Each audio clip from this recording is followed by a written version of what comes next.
사랑과 은혜가 풍성하신 하나님 아버지 감사합니다.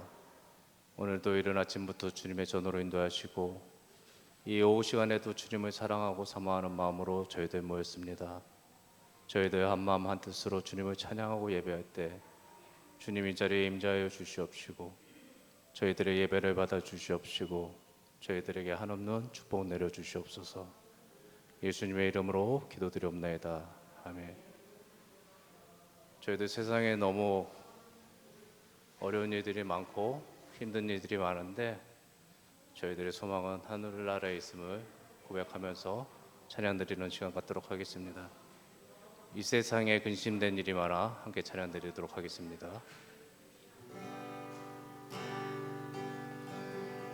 이 세상에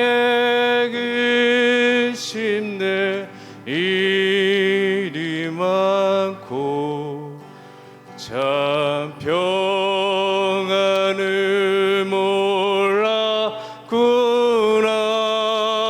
몰랐구나. 내 주 예수 나로라 부르시니 고 평안이 시리로다.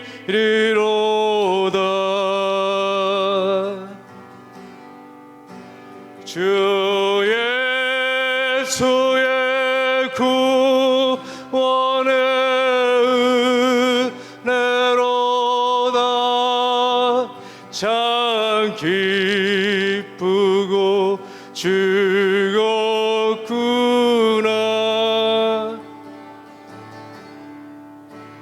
그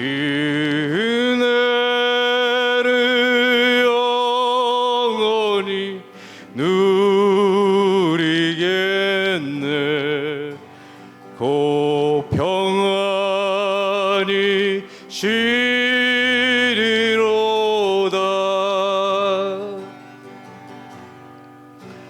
이 세상에 고고한 일이 많고 참 쉬는 날 없었구나. 내 주 예수 날 사랑하시오니 고 평안이 시리로다. 주 예수의 구원의 은혜로다. 참 기쁘고 즐겁구나.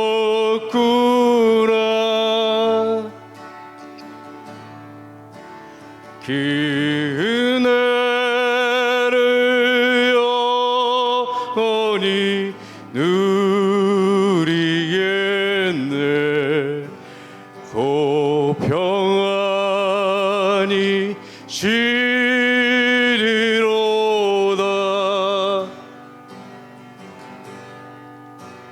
이 세상에 죄악된 일이 많고 참 죽을 일 쌓였구나.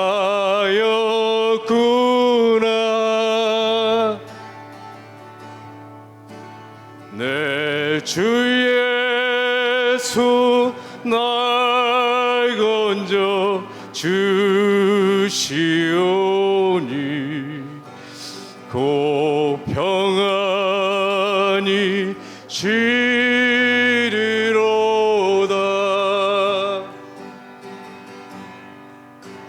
주 예수의 구원의 은혜로다. 참 기쁘고 즐겁구나.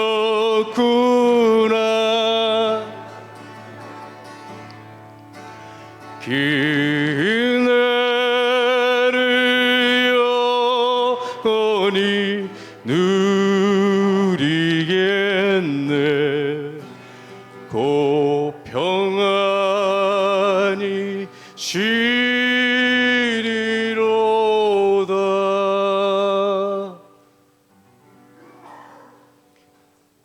여러분들의 찬양은 다윗의 노래라는 찬양인데, 저희의 피난처 되시고 우리의 요새 되시는 주님을 찬양하는 시간 갖도록 하겠습니다.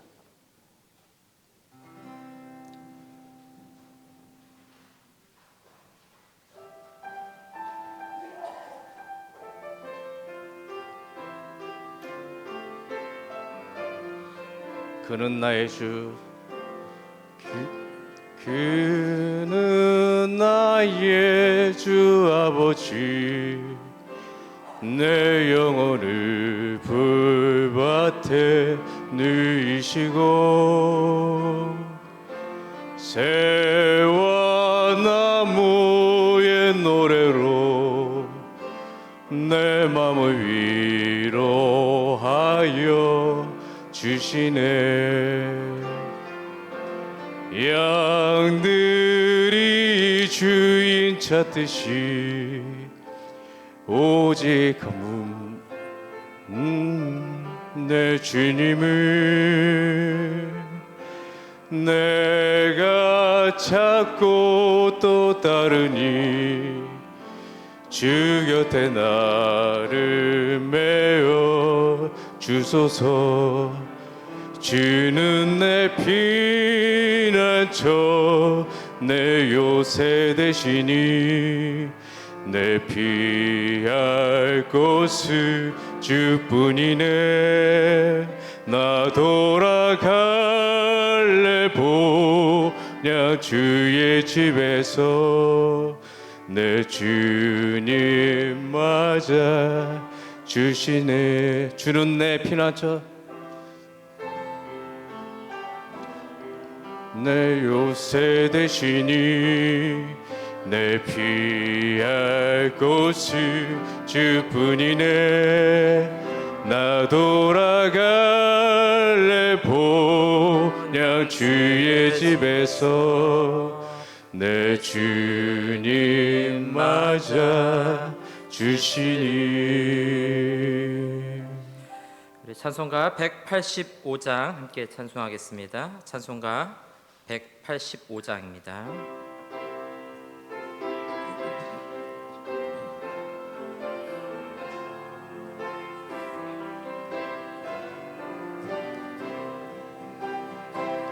이 기쁜 소식을 온 세상 전하세.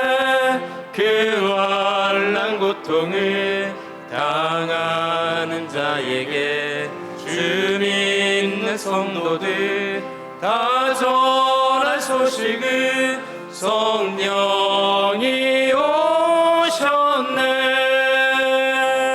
성령이 오셨네. 성령이 오셨네. 내 주님 보내심 성령이 오셨네. 이 기쁜 소식을 온 세상 전하세. 성령이 오셨네. 만왕의 왕께서 저 사로잡힌 자 다 구원하시고 잠자유 주셨네. 승리의 노래가 온 성에 들리니 성령이 오셨네. 성령이 오셨네. 성령이 오셨네. 내 주를 보내신 성령이 오셨네. 이 기쁜 소식을 온 세상 전하세. 성령이 오셨네.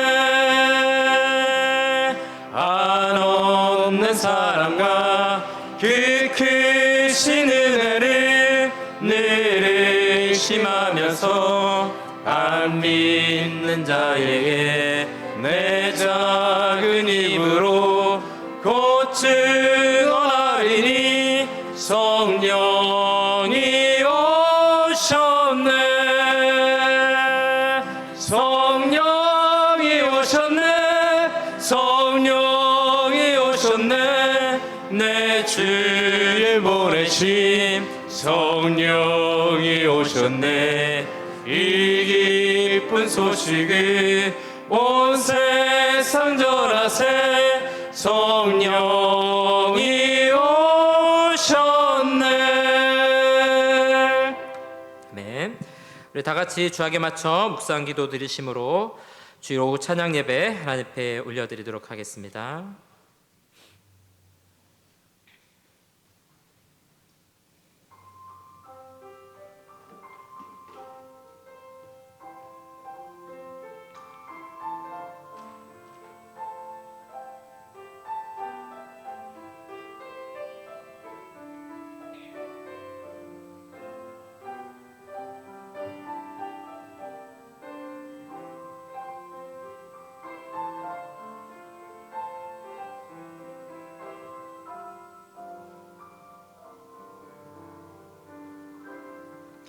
사랑하는 하나님 아버지 감사합니다. 거룩하고 복된 주일 주 안에 안식하며 또 예배와 찬양으로 주님 앞에 나아가게 하시니 감사합니다. 이 오후에도 하나님이 찬양하며 주님 앞에 나왔사오니 우리에게 말씀하여 주시고 또 위로와 소망 주실 성령 하나님을 믿음으로 고백하며 또 우리 성령의 인도하심을 따라갈 수 있는 사랑하는 주의 백성들 다 될 수 있도록 인도하여 주시옵소서. 감사드리며 예수님의 이름으로 기도합니다. 아멘. 찬송가 190장 찬송하신 후에 이면식 목사님 기도 인도해 주시겠습니다.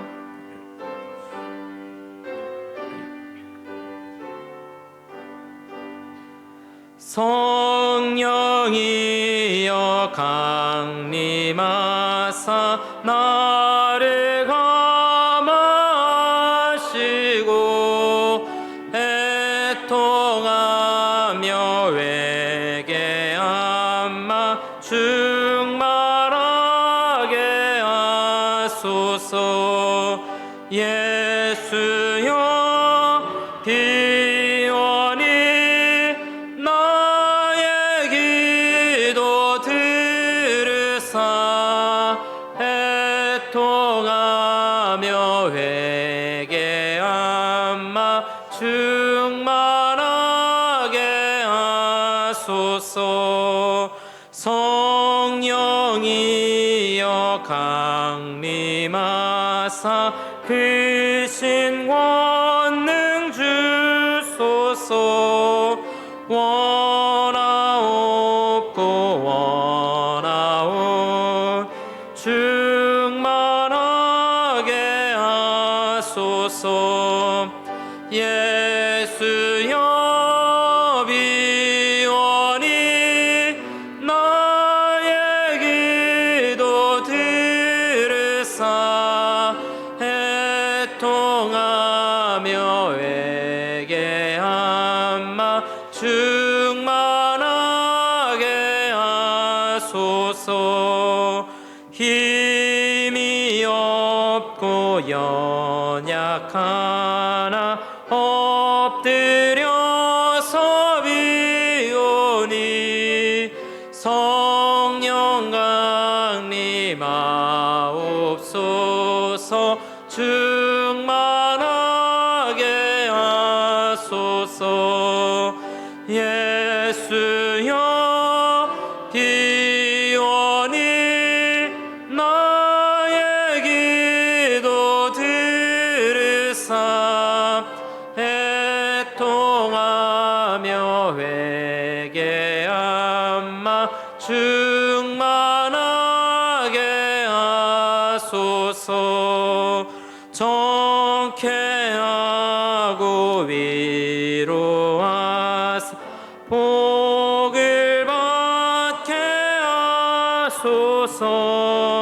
충만하게 하시오니 무한 감사합니다.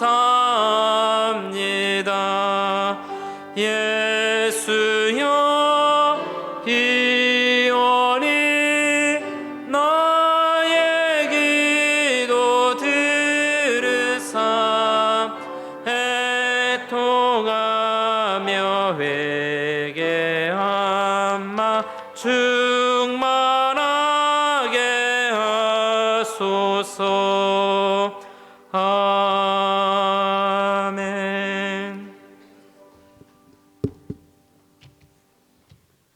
하나님 아버지, 복되고 귀한 주님의 날에 건강하게 주의 전에 나와 예배로 하나님께 영광 돌리게 하시니 감사합니다.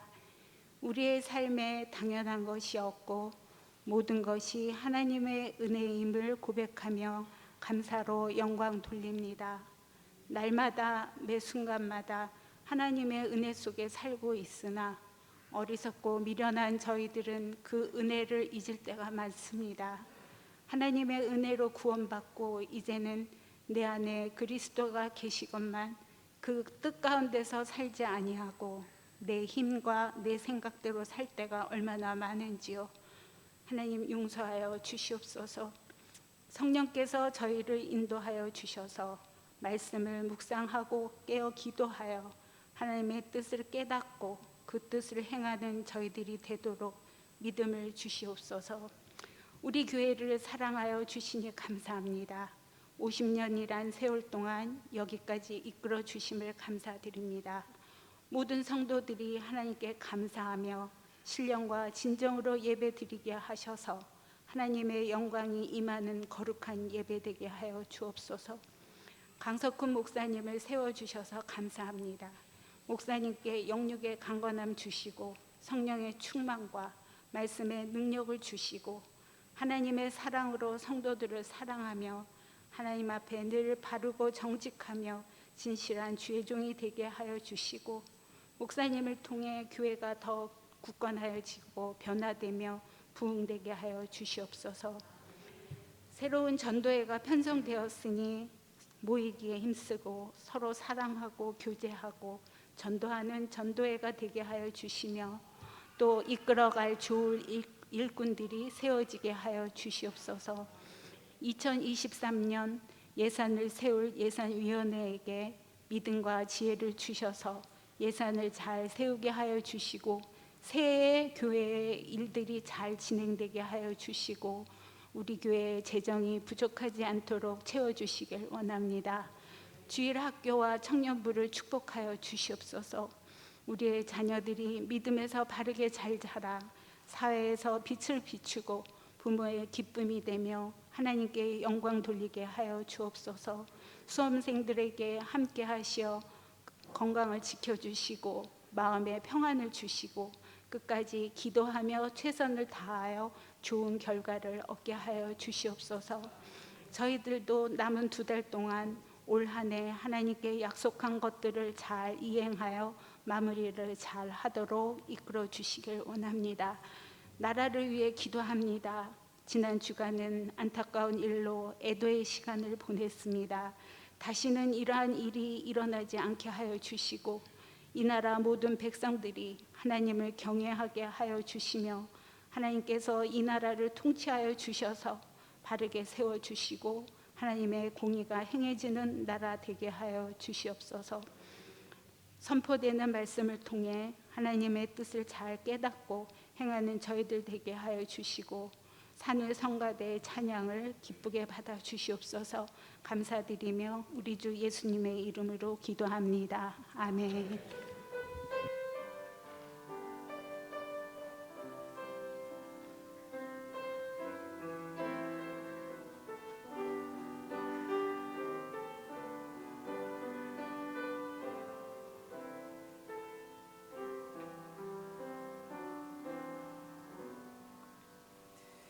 함께 보실 성경 말씀은 요한복음 14장 26절과 27절 말씀, 우리 2절 말씀을 같이 살펴보겠습니다.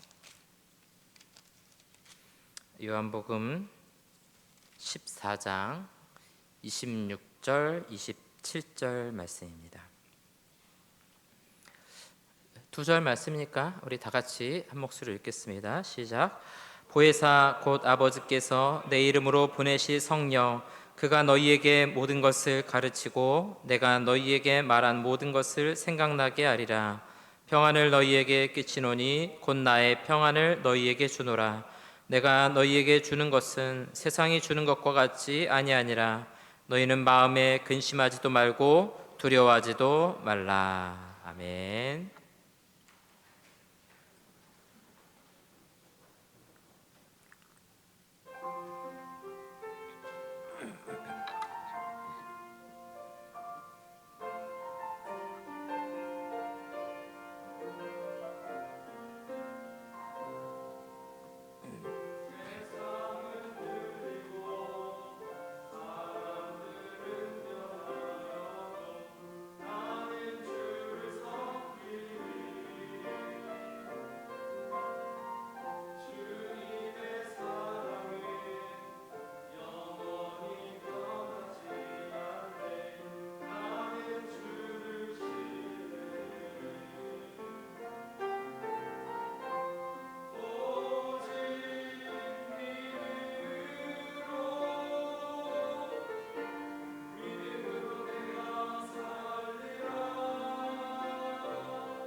아멘. 이 시간에는 교리 15번째 시간입니다. 성령의 위격과 사역이라는 제목으로 하나님 말씀 전하도록 하겠습니다. 화면을 넘겨주시기 바랍니다. 오늘은 요 네 가지 중에서 앞에 두 개를 살펴볼 겁니다. 성령은 어떤 분이신가? 성령은 무엇을 하셨는가? 이제 신학교에 가면 조직신학이라는 걸 이제 배우게 됩니다. 우리 오후에 교리하고 있는 내용들을 이렇게 쭉 정리해서 배우는데요. 일반적인 이 교리책에 이 성령론이 좀 빠져 있어요. 성령론만 따로 잘 안 다룹니다. 이렇게 체계 가운데 빠지는데 그리스도의 사역 다음에 이 성령론을 넣는 게 좋겠다 생각이 들어서 이 부분에서 다루고요. 다음 주, 그 다음 주네요. 성령 충만과 성령 세례, 은사와 열매 이렇게 함께 살펴보도록 하겠습니다.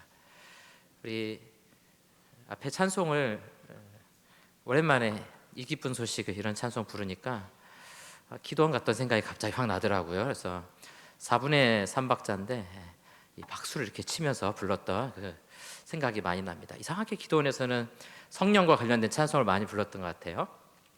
그만큼 우리가 성령에 대한 이해를 사실은 잘 보여주고 있습니다.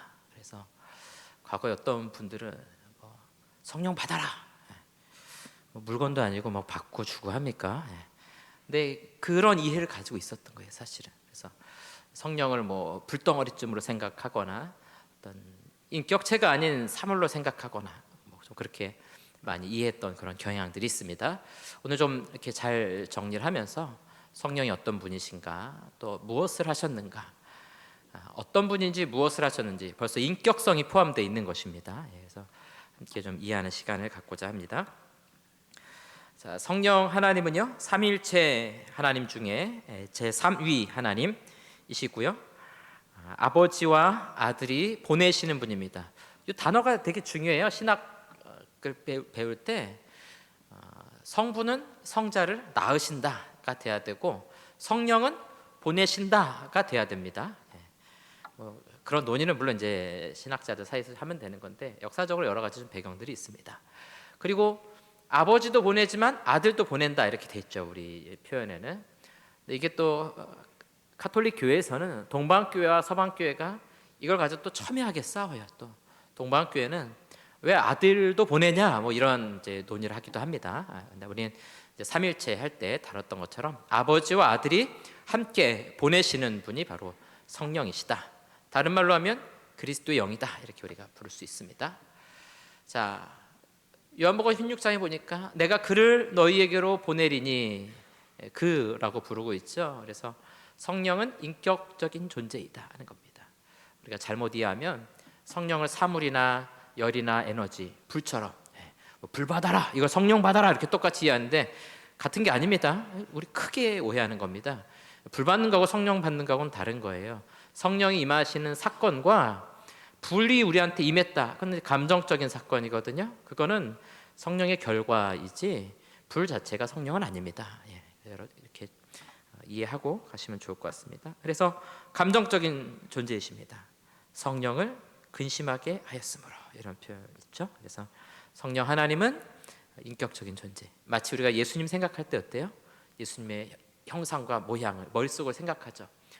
여러분 성부에 대해서는 어떻습니까? 하나님 아버지 그러면은 막연하게 아무 이미지가 없나요? 아니면 내 나름대로 아버지라는 이미지를 만드나요? 대부분 우리가 성부 하나님 그러면은 그 집에 하나씩 걸려있던 그림 있죠. 문 이렇게 열고 이렇게 들어오시는 그 하나님 모습, 뭐 그런 모습들 우리 많이 상상하고 하는데요. 물론 육체는 없으십니다. 성부도 그렇고 성령도 없으시지만 인격적인 존재다. 그 마음을 우리가 가져야 됩니다. 그래서 예수를 믿는다는 것은 하나님을 인격체로 대하기 시작하는 거예요. 이게 굉장히 중요합니다. 여러분 우리가 이 성황당이라든가 이 세상에 있는 뭐 우리 무속신앙 이번에도 우리 권사회에 함께 그 하늘공원 올라갔더니 거기도 그게 있더라고요. 솥대라 그래가지고 이렇게 나무 위에 끝에 새 같은 거 달려 있는 거 있죠. 이 솥대라 그래가지고 이것도 사실은 하늘과 땅을 연결해주는 그 신앙의 어떤 신적인 존재를 의미하는 건데 그런 거는 다 인격체가 아닙니다. 대화가 통하고 말이 통하는 그런 인격체가 아니에요. 그러나 성령은 감정적인 인격체이시다. 그래서 다양하게 성경은 말하고 있습니다. 지식이 있으시고 감정이 있으시고 의지가 있으시고 언어가 있으시고 관계를 맺으시는 분이시며 도덕적인 존재이다. 이게 성경이 말하고 있는 성령 하나님의 인격성, 이런 인격을 가지고 계신 분이시다 하는 겁니다. 자, 이제 인격성이 있다면요, 두 번째로 성령은 신성을 가지고 있습니다. 하나님과 동일하신 분이라는 거죠. 아나니아와 삽비라가 거짓말했을 때 베드로가 뭐라고 말합니까? 내가 성령을 속이고. 그랬더니 마지막에 가니까 사람에게 거짓말한 것이 아니요 하나님께로다. 그러니까 성령은 곧 하나님이시다. 하나님과 동등하신 분이다. 축도할 때도 마찬가지죠. 사실은 축도보다는 축복이 이제 정확한 표현인데요. 축복할 때도 성부와 성자와 성령의 이름으로, 세례를 줄 때도 성부와 성자와 성령의 이름으로 주게 돼 있습니다. 그래서 성부, 성자, 성령 같은 하나님, 삼위일체 하나님이시다 하는 것입니다. 그래서 이 모든 신적인 속성을 다 가지고 계십니다. 영원하시고 전능하시고 전지하시고 편재는 어느 곳에나 계신다는 거죠. 여기도 계시고 저 지구 반대편에도 계시고 우주 어느 곳에나 계신 분. 또 신적인 사역을 하셨습니다. 창조와 중생이라는 것은 우리를 구원하는 거고요. 영감, 성경을 쓸 때 저자들에게 성령의 감동하심을 입어, 그렇죠? 성령께서 말씀을 쓸 수 있도록 영감을 주시고 또 부활하게 하시는 분, 이런 모든 신적인 사역을 하시는 분이 바로 성령 하나님이십니다. 자, 성령 하나님의 다양한 이름이 있습니다. 구약에서부터 보면 창세기 1장 2절 너무 잘 아는 말씀이죠. 같이 한번 읽어보겠습니다. 땅이 혼돈하고 공허하며 흑암이 깊음 위에 있고 하나님의 영은 수면 위에 운행하시니라. 아멘. 태초에 하나님 천지를 창조하실 때 하나님의 영, 우리 옛날 개역 성경에는 하나님의 신 이렇게 표현하고 있죠. 루하흐라는 히브리어인데요. 우리 영혼을 뜻할 때도 쓰고요. 하나님의 영에 대해서도 이렇게 표현을 하게 됩니다. 내가 아버지께 구하겠으니 그가 또 다른 보혜사를, 우리 보혜사 했었죠? 언제 했습니까? 예수 그리스도에 대해서 변호사, 상담자, 대언자 이런 뜻이라 그랬죠. 그래서 예수 그리스도가 첫 번째 보혜사가 되시고요. 또 다른 보혜사가 계신데 바로 그분이 성령 하나님이십니다. 그래서 우리에게는 두 분의 보혜사가 계십니다. 첫 번째 분은 누구였습니까?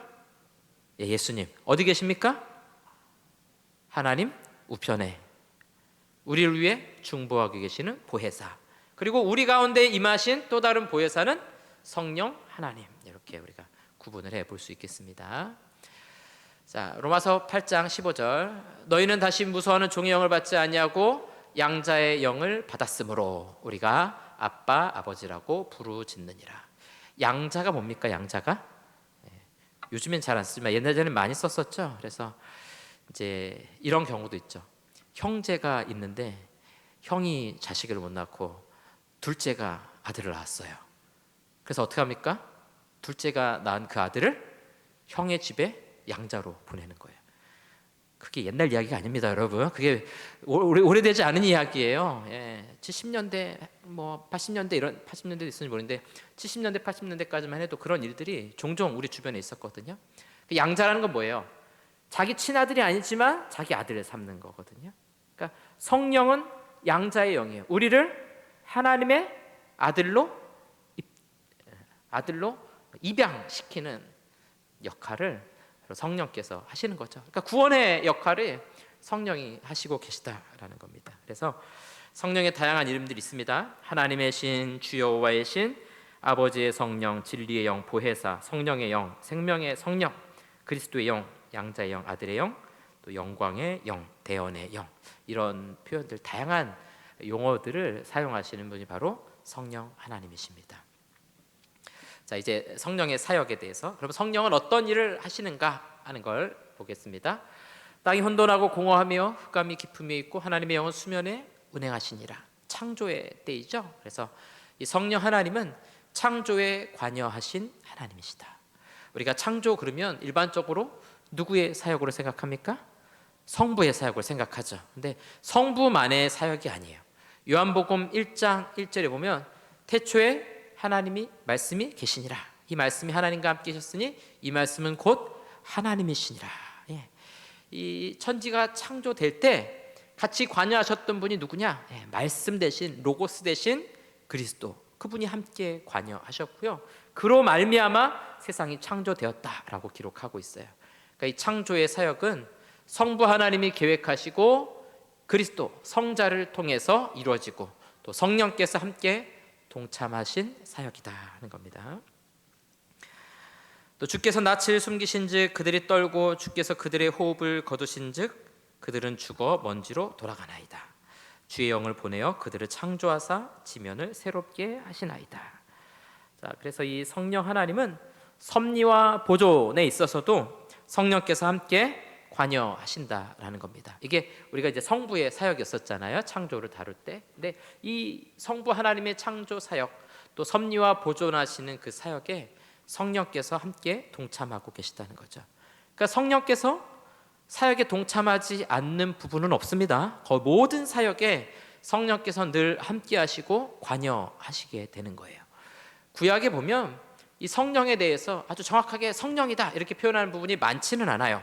그러나 곳곳에서 성령이 관여하시고 사역하는 게 드러나게 됩니다. 그리고 신약에 오면 본격적으로 더 많이 드러나게 되는 겁니다. 그래서 다스리시고 죄를 억제하시고 일반적인 복을 우리에게 부어주시는 역할, 이런 것들을 성령께서 다 함께 동참하고 계신다라는 겁니다. 자, 이제 성령의 사역 두 번째는 성령 강림에 대해서 함께 살펴보겠습니다. 자, 우리 위에 있는 성경 같이 한번 읽어보겠습니다. 시작. 오순절 날이 이름에 그들이 다 같이 한 곳에 모였더니 호련히 하늘로부터 급하고 강한 바람 같은 소리가 있어 그들이 앉은 온 집에 가득하며 마치 불의 혀처럼 갈라지는 것들이 그들에게 보여 각 사람 위에 하나씩 임하여 있더니 그들이 다 성령의 충만함을 받고 성령이 말하게 하심을 따라 다른 언어들로 말하기를 시작하니라. 아멘. 자, 오순절 성령 강림 사건을 표현하고 있습니다. 순복음교회는 이 구절이 굉장히 중요하죠. 이게 거의 순복음교회의 정체성이나 마찬가지거든요. 그래서 방언 이퀄 성령 이렇게 말할 정도로 아주 중요하게 여기는 구절입니다. 자, 잘 한번 표현해 보세요. 오순절, 이제 우리 뒤에서 이제 살펴보겠지만 예수님께서 이제 6월절에 죽으시고 부활하시잖아요. 그래서 6월절로부터 50일이 지난 구약의 절기로는 77절이죠. 제자들이 한 곳에 모여 있습니다. 왜 모여 있습니까? 예수님께서 말씀하셨죠. 같이 또 예수님 떠나가시고 또 천사들이 말을 했죠. 모여서 기도하라고, 또 내가 보낼 성령 보혜사를 보내시겠다, 이런 약속이 있었죠. 그래서 하늘로부터 급하고 강한 바람 같은 소리가 있어 그들이 앉은 온 집에 가득하며 마치 불의 혀처럼 갈라지는 것들이, 불이 아닙니다. 불의 혀처럼 갈라지는 것들, 이게 어떻게 다 표현할 수가 없는 겁니다. 우리가 이 성경의 이런 표현들을 잘 이해하셔야 돼요. 그 당시 언어로밖에는 표현할 수 없는 거예요. 불의 혀처럼 갈라지는, 마치 불과 같은, 불은 아니에요. 똑같은 불은 아닙니다. 불과 같은. 요한계시록도 마찬가지죠. 여러 이미지들이 그 당시에 사도 요한의 시선으로 바라보는 것들로 묘사한 거라는 겁니다. 그래서 이 오순절에 성령께서 임하십니다. 예수님의 약속대로예요. 자, 더 거슬러 올라가서는 요엘서의 예언과 같이 그 후에 내가 내 영을 만민에게 부어주리니 너희 자녀들은 장래일을 말할 것이며 너희 늙은이는 꿈을 꾸며 너희 젊은이는 이상을 볼 것이며, 여기 말한 이제 이상이 이제 비전에 해당이 되는 겁니다. 보이는 거죠, 보이는 거. 어떻게 이런 일이 벌어지는가? 구약의 약속대로 성령이 오시면 자녀들은 장래일, 미래 벌어질 일들을 말하게 되고 늙은이들은 꿈을 꾸고 젊은이는 이상을 보고, 그러니까 이전에 우리가 보지 못했던 것들, 알지 못했던 것들을 깨달아 알게 되는 겁니다.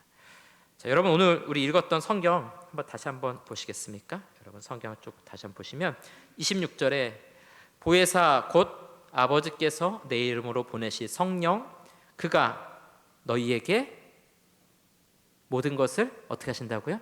가르치고, 그 다음에 내가 너희에게 말한 모든 것을, 성령, 오순절 성령 사건이 이 일을 하기 위해서 오시는 겁니다. 그래서 모든 것을 가르쳐 주신대요. 그동안 제자들이 예수님께 3년 동안 가르침을 받았거든요. 어찌나 우둔한지 아무리 들어도 깨닫지 못하고 알지 못하는, 그러나 성령께서 오시니까 그때 확 깨달아는 거예요. 지금까지 들었던 것이 한 번에 깨달아는 거예요. 아, 저 성전을 헐라 내가 사흘 만에 일으키리라, 그 말씀이 오순절 성령이 임하니까 그때서야 이 성전은 건물을 말하는 게 아니라 예수 그리스도의 그 몸을 말하는 것이구나, 그 밝게 깨달아 알게 되는 겁니다. 그래서 우리 마음속에 가르쳐 주시고 깨닫게 하시고, 이게 성령이 하시는 일, 생각나게 해주시고. 자꾸 뭐가 안 떠오르시는 분들은 누구한테 기도하시면 되겠어요?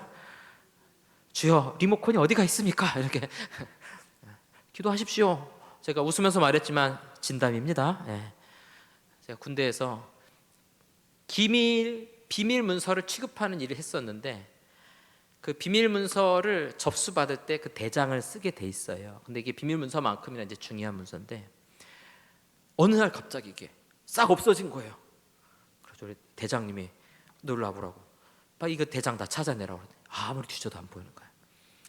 막 대장님이 화가 나가지고 비상 걸어. 그래가지고 전 군부 부대원들을 다 깨운 거예요. 다 집합해가지고 야 비밀문서 대장 기록부가 사라졌다. 전 부대원은 다 찾으라. 막 난리가 났습니다. 저는 그 순간 이제 나는 군대 감옥으로 가게 생겼구나 이런 마음으로 아주 두려워가지고 아무리 찾아도 없는 거예요. 할 수 있는 일이 뭐가 있습니까? 진짜 기도밖에 없더라고요. 그래가지고 컴퓨터실에 혼자 들어가가지고 울면서 하나님 아버지, 제가 열심히 신앙생활하면서 군생활까지 열심히 하고 있는데 왜 이런 저에게 어려움을 주십니까? 빨리 좀 생각나게 하시고 찾게 해주세요. 눈물 흘리면서 막 고통스럽게 막 하고 있는데 갑자기 우리 고참 하나가 캐비넷을 열었는데 이게 안 열리는 거예요. 그래서 이게 왜 안 열리지? 하고 봤더니 그 뒤로 넘어가가지고 밑에 이렇게 깔려 있었던 겁니다. 그래서 거기서 이제 찾아 나오던, 그때 제가 누구에게 영광을 돌렸을까요? 고참에게 영광을 돌린 것이 아니라 하나님 정말 감사합니다. 제가 주를 위해 충성을 다하겠습니다. 이렇게 결단했던 기억이 납니다. 성령 하나님은요, 깨닫게 하시고 생각나게 하시고, 여러분 이 말씀을 읽을 때 지식으로 깨닫는 게 아닙니다. 제가 여러 번 말씀드렸지만 저희 할머니는 60에 예수님 믿으셨거든요. 예수님 믿으셨는데 글씨도 잘 못 읽으세요. 떠듬떠듬 읽으세요. 그러나 새벽마다 144장 부르면서 예수 나를 위하여 그거 부르면서 구원의 확신을 갖고 기도하면서 마지막 생애를 사시는 걸 보았거든요. 여러분 지식하고 상관없습니다. 성령께서 우리에게 오시면 우리의 구원자를 보게 하시고 알게 하시고 만나고 믿게 하실 줄로 믿습니다. 우리 믿음 없는 가족들 있으면 성령께서 찾아가 달라고 기도하세요. 그의 마음 가운데 감동하실 때 오늘 성경이 기록하죠. 내 영을 만민에게 부어주리니, 우리 믿음 없는 자녀들에게 부어주리니, 하나님을 알지 못한 우리 가족에게 부어주시리니, 그 사모하는 마음을 가지고 기도하시면 반드시 응답될 줄로 믿습니다. 자, 마태복음 3장 11절 보니까요, 세례 요한이 말하네요. 그는 성령과 불로 너희에게 세례를 베푸실 것이요. 그러니까 이 요한도 성령께서 오실 것을, 그래서 이 성령과 불로 예수 그리스도가 오실 것이고, 그리스도를 통하여서 성령이 이 땅에 오시면, 지금은 물로 세례를 주지만 눈에 보이는 것으로, 여기서 말하는 성령과 불, 사실 이제 같은 의미를 표현하고 싶은 겁니다. 사도행전에 불과 같이 이렇게 표현하고 있죠. 그래서 성령이 우리에게 오시는 것, 그게 바로 이제 성령 세례. 이거 우리가 다음번에 한번 살펴보도록 하겠습니다. 내가 아버지께 구하겠으니 그가 또 다른 보혜사를 너희에게 주사. 이건 예수님의 약속이죠. 예수님의 약속을 따라 성령께서 오셨습니다. 그러니까 구약에서 약속하고 있고요, 예수님도 약속하셨고요, 그리고 세례 요한도 예고하고 있는 분, 바로 성령께서 오순절에 우리에게 오신 사건을 말해줍니다.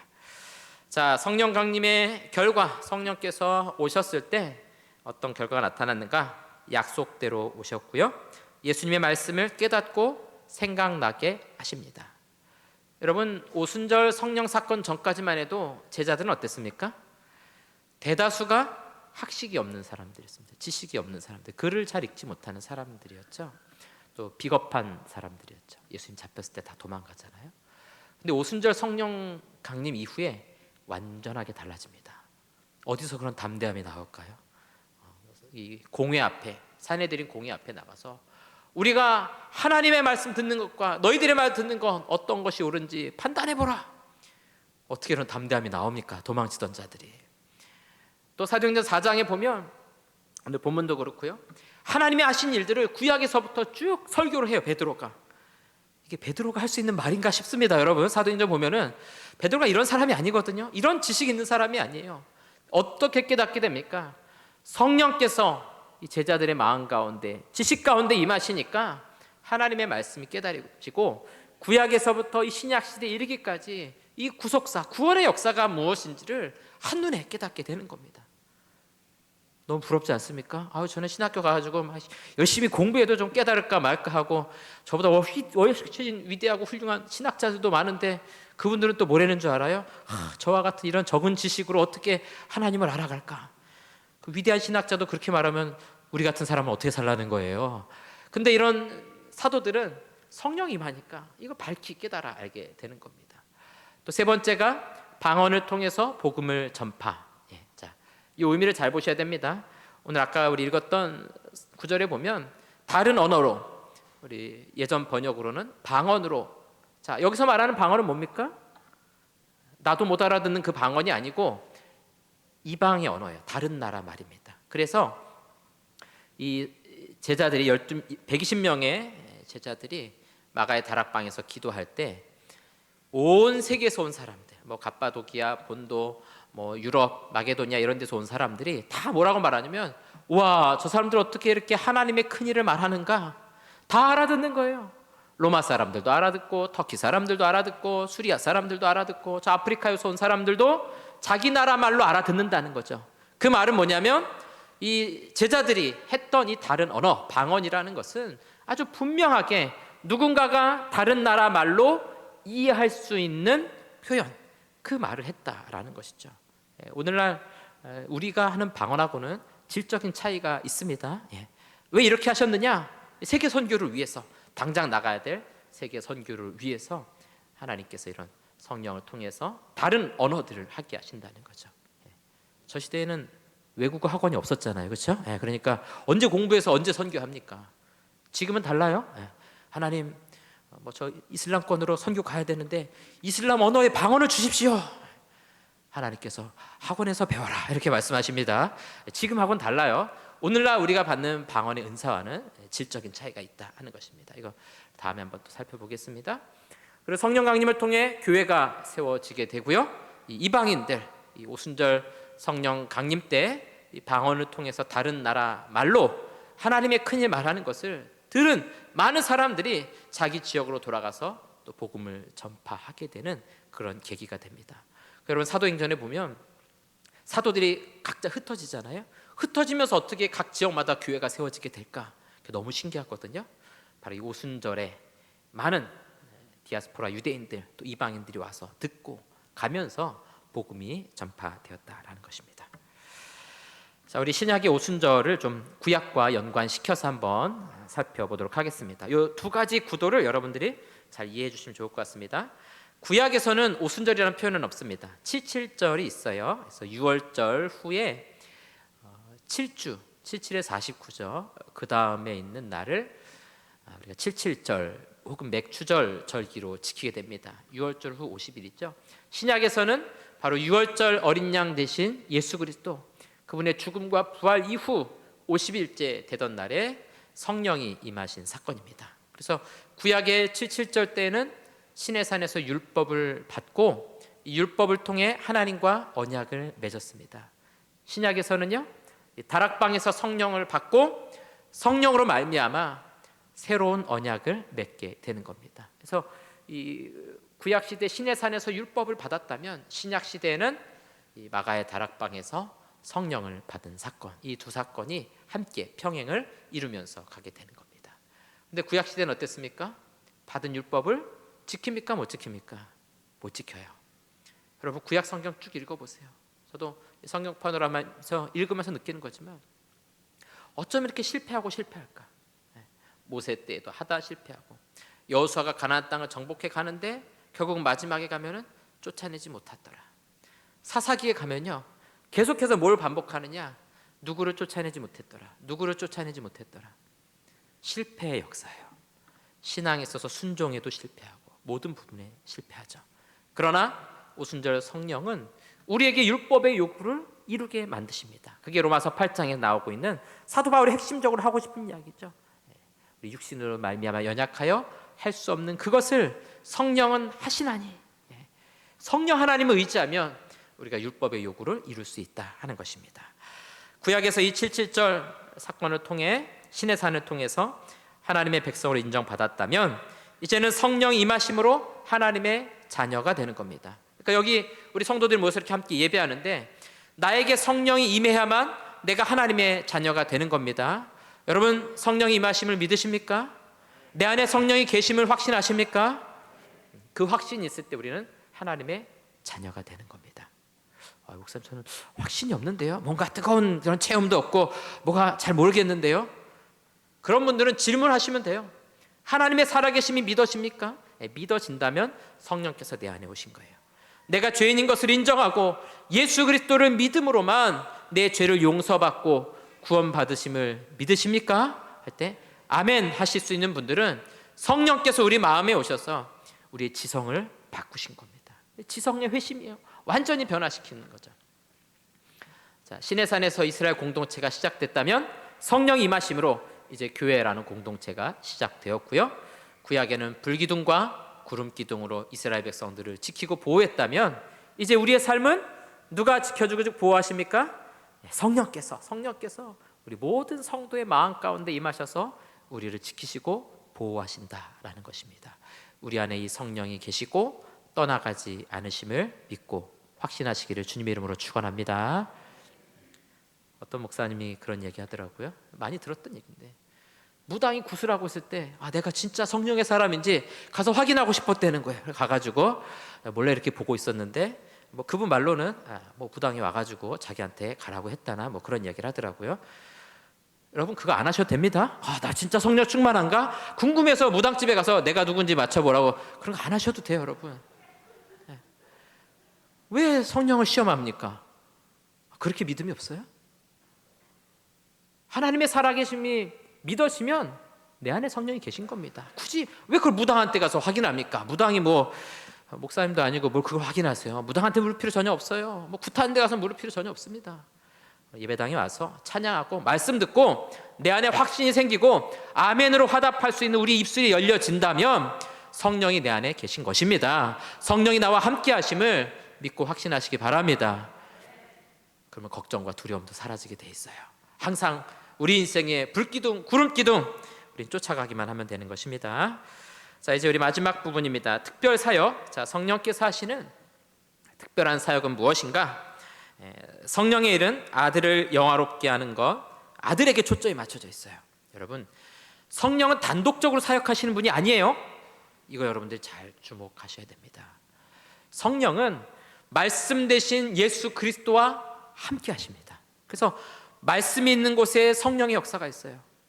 말씀 한마디도 없는데 방언하고, 말씀 한마디도 없는데 예언하고, 말씀 한마디도 없이 말씀과 상관없이 기적이 일어난다. 그건 성령의 역사가 아닙니다. 여러분, 오늘 성령을 누가 보내셨습니까? 아버지와 아들이 보내셨죠. 그럼 보내신 분의 일을 하는 거예요.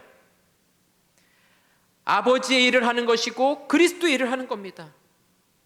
아버지께서 말씀 대신 그리스도를 이 땅에 보내셨습니다. 이 말씀을 통해 자신을 알리셨어요. 그러면 성령 하나님은 말씀과 함께 역사하시는 것이고 말씀 안에서 역사하신다는 거죠. 여러분, 이방 종교에도 방언이 있습니다. 놀랍죠? 다른 종교에도 방언이 있어요. 저 명상하는 사람들도 방언합니다. 근데 우리의 방언과 뭐가 다릅니까? 우리는 말씀 안에서 역사하시는 그 성령 하나님의 일이라는 것을 우리가 믿음으로 고백하는 것이죠. 그래서 우리가 기도할 때 꼭 말씀 붙들고 기도하는 이유가 어디 있어요? 말씀을 이탈한다는 것은 성령의 사역이 아니라는 겁니다. 성령은 반드시 아들에게 로고스 대신 예수 그리스도 그 말씀에 초점을 맞춰 사역하시고 영혼을 변화시키시고 도우시며 결국은 그리스도의 사역을 완성하는 것이 성령의 사역의 핵심이라는 겁니다. 성령은 우리에게 중생을 주십니다. 중생이라는 것은 새롭게 다시 태어난다는 것이죠. 거듭남. 사람이 물과 성령으로 나지 아니하면 하나님의 나라에 들어갈 수 없느니라. 그러니까 성령이 우리 안에 임하시지 않으면 믿을 수 없습니다. 이건 정말 놀라운 일이에요. 교회를 오래 다녀도 결정적인 순간에 예수님 믿으십니까? 라고 물을 때 대답을 못하는 수도 있습니다. 간혹 그런 경우들이 있어요. 너무 안타까운 일이죠. 그러니까 성령이 우리 안에 오시면 이 거듭남, 변화됨, 새롭게 우리가 다시 나게 되는 가장 중요한 사역입니다. 또 성도가 중생할 때 우리에게 성령 세례를 주십니다. 성령께서 우리에게 임하는 거죠. 우리가 유대인이나 헬라인이나 종이나 자유인이나 다 한 성령으로 세례를 받아 한 몸이 되었고, 여기서 이제 교회론이 나오게 되는 거예요. 자, 한 성령, 같은 하나님, 같은 성령으로 세례를 받았어요. 우리가 다 같은 성령의 세례를 받았어요. 그래서 우리가 한 몸이 되는 겁니다. 오늘 여기 계신 여러분들이 저와 함께 우리가 다 같은 하나의 몸을 이루고 있다는 것이죠. 교회론의 가장 중요한 핵심입니다. 또 다 한 성령을 마시게 하셨느니라. 그래서 우리가 세례를 한 번만 받죠. 그런 것처럼 성령의 세례도 한 번뿐이에요. 그러니까 여러분 기도하실 때 성령을 주옵소서 그러시면 약간 어색한 표현이에요. 더 정확한 건 뭐겠습니까? 성령 충만을 주옵소서, 성령 충만하게 하옵소서 하셔야 돼요. 벌써 성령을 달라고 한다는 거는 내 안에 믿음이 있다는 거예요. 그렇기 때문에 성령이 이미 임하셨습니다.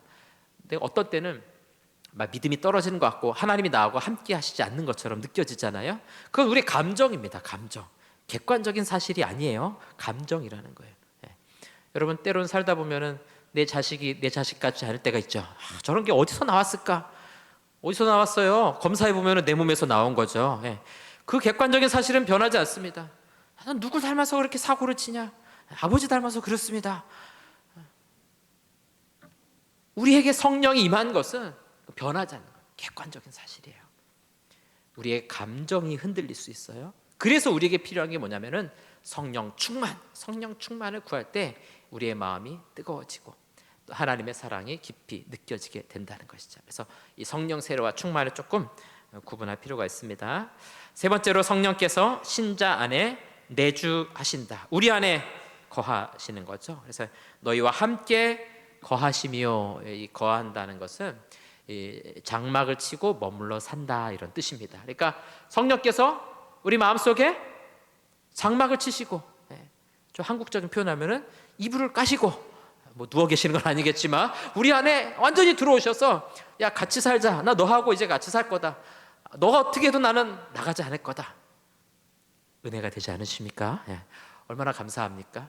내가 좀 부족해도 내가 연약해도 우리 속에서 떠나지 않고 나와 함께 하신다 이렇게 약속하고 있습니다. 또 성령께서 신자에게 인을 쳐 주십니다. 이 스프라기조라는 것은 봉투나 어떤 함 이런 걸 닫을 때 요즘 봉투는 잘 안 하지만 이렇게 고급스럽게 담을 때는 어떻습니까? 마지막에 있다 도장 같은 거 꽉 눌러가지고 이게 누가 보낸 편지다 이런 것도 우리가 새겨주지 않습니까? 이 소유권의 도장을 찍는 거예요. 짐승 같은데 이렇게 낙인 같은 걸 찍죠. 그래서 찍어가지고 이게 누구의 소유다 하는 겁니다. 그래서 우리에게 다 성령께서 인을 쳐주셨어요. 666인 이런 거 말고요. 그런 거 말고 우리 보이지 않는 하나님께서 성령께서 우리 안에 인을 쳐주셔서 하나님의 백성들을 택하시고 구원하시는 이 일들을 계속해서 해나간다는 거죠. 그리고 인을 쳤기 때문에 이건 지워집니까? 안 지워집니까? 안 지워지는 겁니다. 짐승의 몸에 그 불도장 찍어주면 그거 막 타올로 민다고 없어지는 거 아니에요. 그런 것처럼 우리 한번 우리를 택하셨으면 이 택하심, 구원하심은 변함이 없으신 사실이다 하는 겁니다. 마지막으로 성령께서 하나님의 약속의 보증이 되신다. 보증이 뭡니까? 보증 선거 그거 말고요. 자, 미리 선납해 놓은 돈 이거를 이제 우리가 보증이라 그래요. 디파짓이라 그러죠. 이렇게 뭐 돈을 넣어 놓으면 그게 뭐 내가 그 돈에 대한 권리를 가지게 되는 거거든요. 이거는 변하지 않는다는 거죠. 물론 은행도 이제 파산할 수 있으니까 뭐 사라질 수 있는 것 아닙니까? 그런데 사라질 수 없는 게 뭐냐면 성령께서 보증이 되세요. 뭐 우리 식의 보증으로 한번 얘기해 보죠. 우리가 뭐 사업하다가 실패하고 돈을 잃었어요. 그러면 그걸 누가 대신 메꿔줍니까? 갑자기 마음이 아프죠. 갑자기 이거 이제 해보신 분들은 저런 단어는 안 썼으면 좋겠습니다. 목사 이럴 수 있는데요. 보증 선 사람이 책임을 져야 되는 겁니다. 그렇죠? 이거는 뭐 아주 무서운 일이에요. 그런데 우리에게 있어서 우리 구원에 누가 보증이 되시느냐? 성령께서 보증이 되시는 거예요. 나는 하나님을 멀리할 수도 있고 하나님에 대해서 마음이 식어질 수도 있어요. 내 멋대로 가고 싶을 수 있습니다. 그럴 때 우리의 보증이 되시는 성령께서 나타나셔서 우리를 붙드시고 그 구원을 흔들림 없이 완성해 나가신다라는 것이죠. 그래서 성령의 사역 전체를 보면 이 구원의 모든 주도권이 우리에게 있지 않습니다. 다 누구에게 있습니까? 성령 하나님께서 계세요. 성령께서 우리를 택하시고 인도하시고 마지막 날 이 구원을 완성하는 데까지 우리를 친히 이끌어 가시는 분이 바로 성령 하나님이시다 하는 겁니다. 우리 기도할 때 이 성령의 도우심을 구하면 하나님의 인도하심을 받게 됩니다. 정리해 보면요, 우리에게 중생을 주시고 성령의 세례를 주시고요, 신자 안에 내주하시고 신자에게 인을 쳐주셔서 누구의 소유인지 또 약속의 보증이 되어 주셔서 우리의 구원을 흔들림 없이 완성해 가실 줄로 믿습니다. 혹시 우리 가운데 좀 마음이 식어지고 내가 예전 같지 않은데 또 하나님의 임재가 안 느껴지고 마음이 뜨겁지 않고 그래서 걱정되는 분들 많이 계시죠? 여러분 너무 걱정하지 마십시오. 우리 안에 성령이 떠나가지 않으실 줄로 믿습니다. 성령의 충만함을 구하실 때 하나님께서 우리의 마음도 일으켜 세워주시고 우리의 구원을 흔들림 없이 완성해 가실 줄로 믿습니다. 이번 한 주간 또 우리의 평생이 성령의 도우심을 따라갈 수 있는 저 여러분들 다 될 수 있기를 주님의 이름으로 축원합니다. 우리 이제 함께 찬송하시고요. 합심해서 기도하는 시간 갖도록 하겠습니다. 찬송가 191장 함께 찬송하도록 하겠습니다.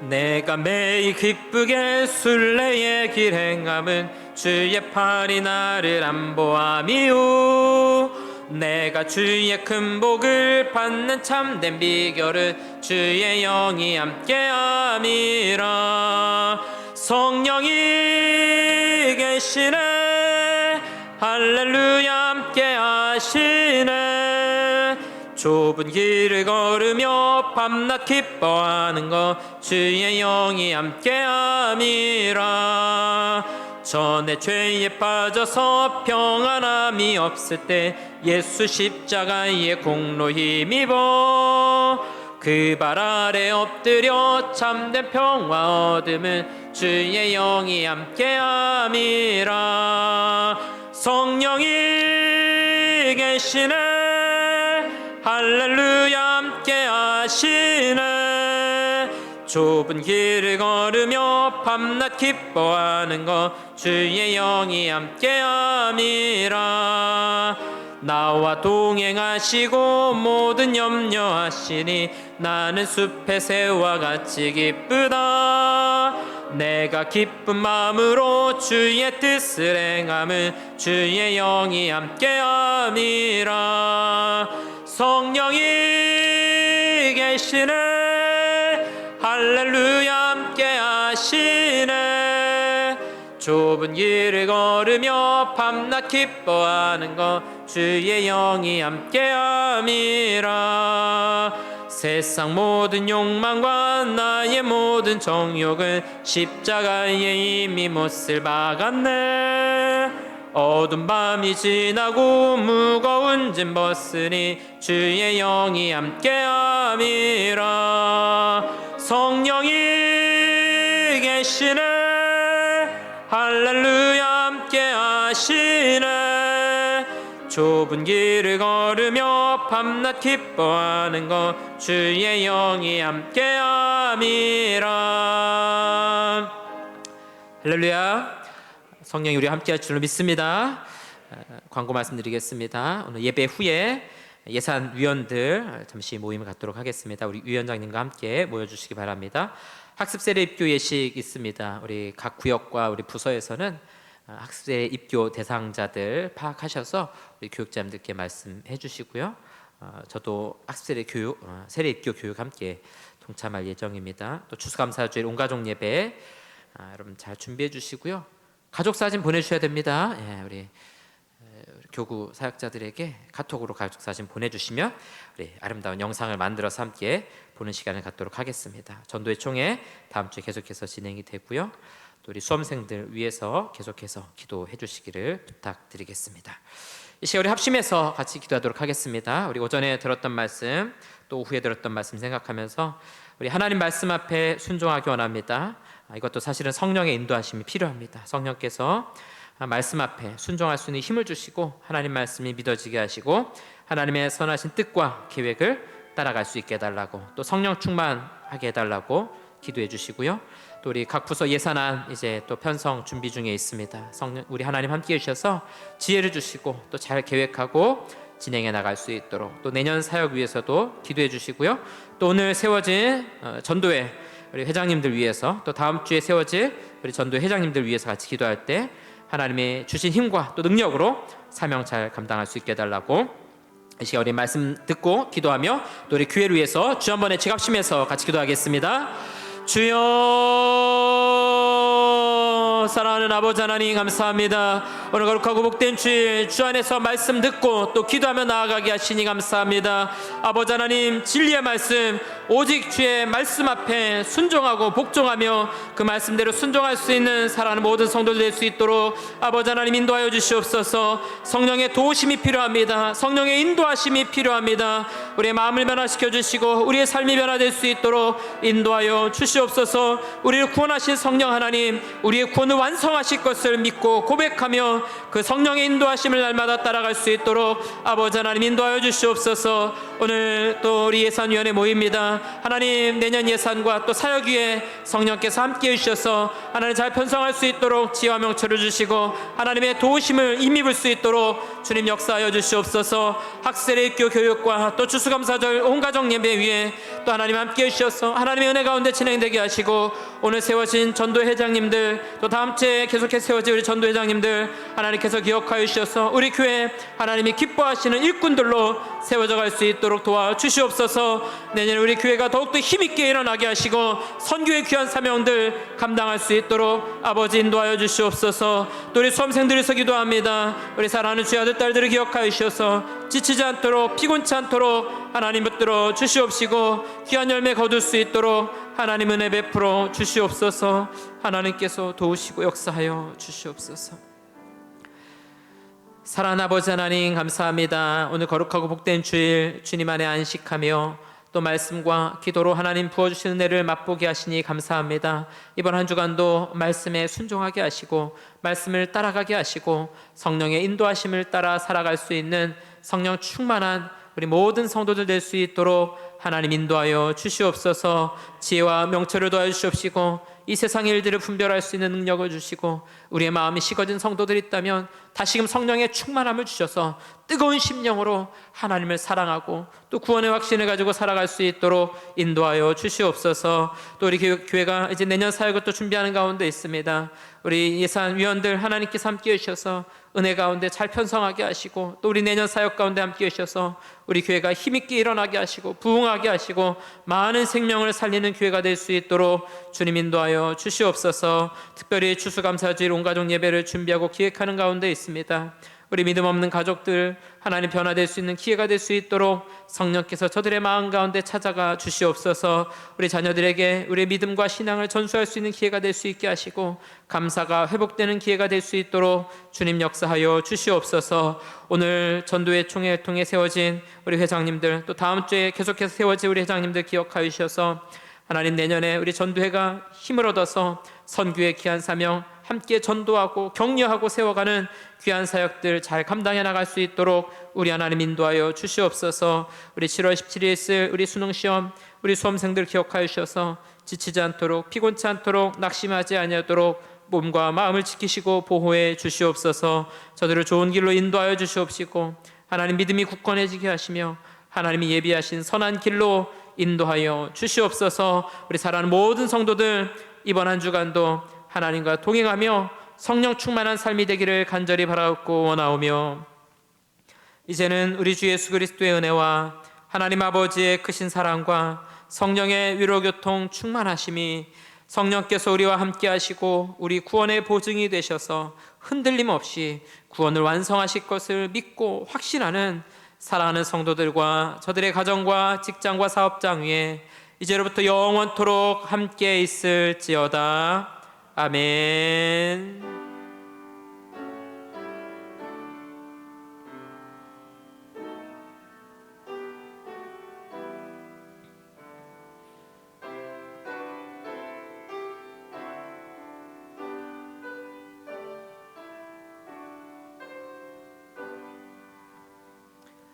네, 이상으로 오후 예배 마쳤습니다. 우리 바로 이어서 구역장 모임 본당에서 진행하도록 하겠습니다.